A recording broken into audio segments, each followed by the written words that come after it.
बिस्मिल्लाहिर्रहमानिर्रहीम। ज़कात के पैसों से मस्जिद और मदरसे की तामीरात करवाना कैसा है?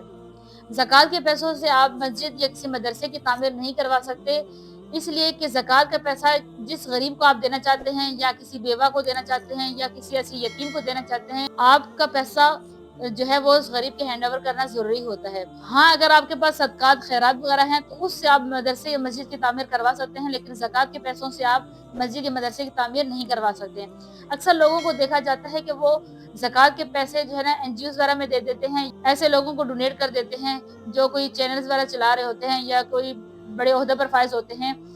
तो आप लोग उनको ज़कात अपनी दे देते हैं और उनको ये साथ बताते भी नहीं है कि ये हमारा ज़कात का पैसा है। तो वो जो पैसा होता है वो लोग जो है ना वो उसको मुख्तलिफ तरीकों से इस्तेमाल कर रहे होते हैं। कोई जो है मस्जिद की तामीरात पर लगा रहे होते हैं, कोई जो है ना किसी मदरसे की तामीर पर लगा रहे होते हैं और कुछ लोग जो है ना उसको तबलीग पर लगा रहे होते हैं। तो जो है इस चीज़ का आपने ख्याल रखना है कि जब भी आप ज़कात का पैसा दें तो आपने साथ उनको बताना है कि जो है ये हमारा ज़कात का पैसा है, ताकि वो जो इसका हकदार है वो उस हकदार तक पहुँच जाए।